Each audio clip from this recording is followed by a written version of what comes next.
Halo semuanya.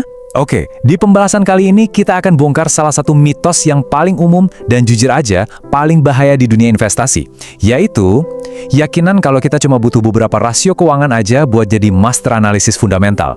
Yuk kita mulai. Pernah nggak sih kalian dengar orang ngomong kayak gini? Atau mungkin kita sendiri pernah kepikiran begini?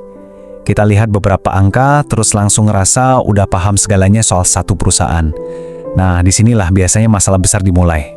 Biasanya, senjata andalan para master ini ya isinya rasio-rasio populer. Ada price to earnings, ada price to book value, debt ratio, price to cash flow. Banyak banget yang percaya kalau cuma lihat angka-angka ini aja, udah cukup buat bilang sebuah saham itu mahal atau murah. Tapi pertanyaannya, emang sesimpel itu? Oke, sekarang ayo kita bedah bareng-bareng. Pertama-tama, kita perlu paham dulu apa sih fungsi rasio keuangan yang sebenarnya. Anggap aja mereka itu kayak saringan tahap pertama, atau istilahnya screener. Jadi, apa itu screener? Gampangnya gini, bayangin ada ribuan saham di bursa. Pusingkan milihnya? Nah, screener ini, ya rasio-rasio tadi, fungsinya bantu kita nyaring ribuan saham itu jadi daftar yang lebih pendek. Ini langkah awal yang bagus banget. Tapi ingat, ini baru permulaan, sama sekali bukan akhir dari analisis. Nah, ini dia perbandingannya, dan ini penting banget. Di satu sisi, analisis rasio itu cuma filter cepat.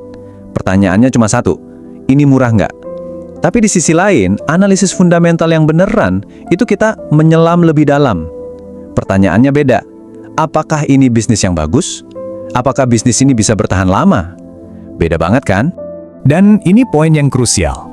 Setiap perusahaan yang ada di bursa saham itu ya pasti punya fundamental.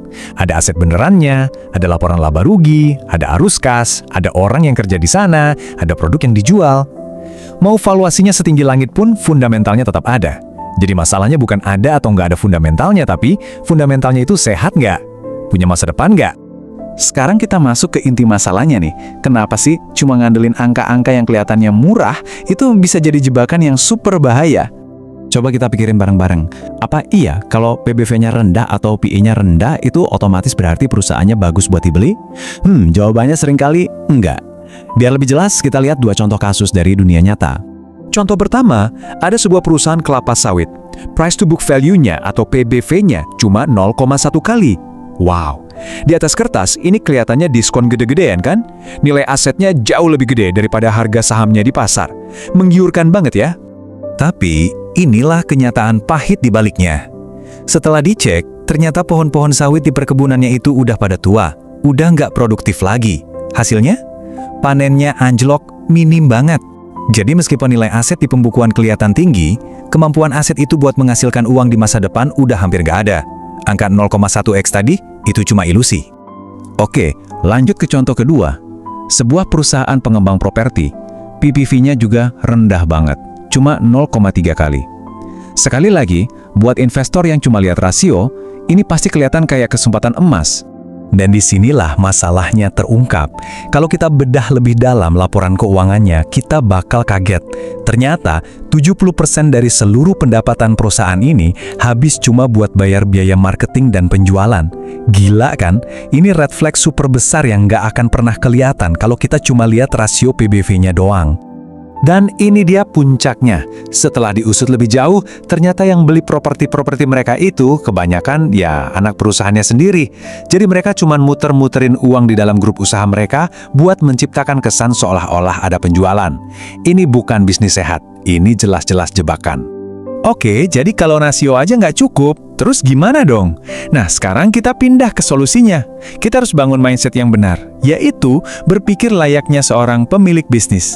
Analisis yang beneran itu dimulai dari gambaran besarnya. Kita bisa pakai analisis SWOT buat tahu apa kekuatan, kelemahan, peluang, dan ancaman bisnisnya. Terus kita coba bikin proyeksi kinerjanya ke depan. Dan yang paling penting, kita tanya ke diri sendiri, proyeksi ini masuk akal nggak?